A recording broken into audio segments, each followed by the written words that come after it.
Tens of thousands of nationalist demonstrators marched through Warsaw at the weekend to mark Poland's Independence Day, throwing red smoke bombs and carrying banners with slogans such as "White Europe of Brotherly Nations."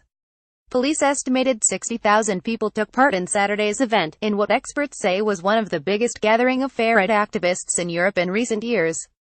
Demonstrators with faces covered chanted "Pure Poland, White Poland and Refugees Get Out." The march, organized by farright groups in Poland, is an annual event originally to mark Poland's independence in 1918.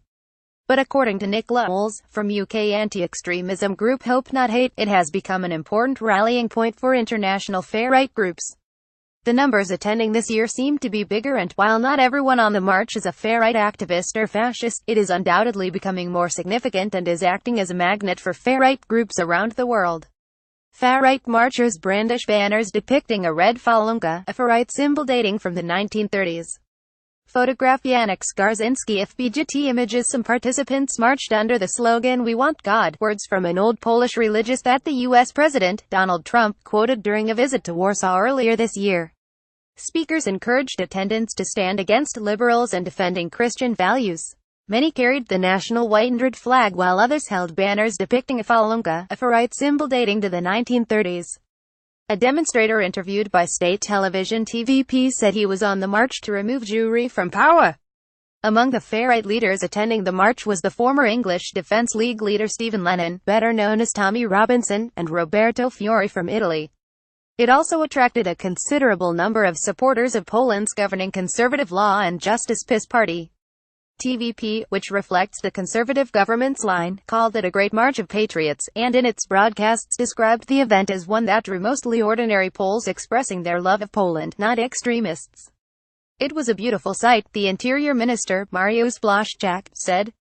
"We are proud that so many Poles have decided to take part in a celebration connected to the Independence Day holiday." The march was one of many events marking Poland's independence in 1918, when the country regained its sovereignty at the end of the First World War after being partitioned and ruled since the late 18th century by Russia, Prussia and the Austro-Hungarian Empire. Polish nationalists carry a banner translating to "We Want God" during a march in Warsaw.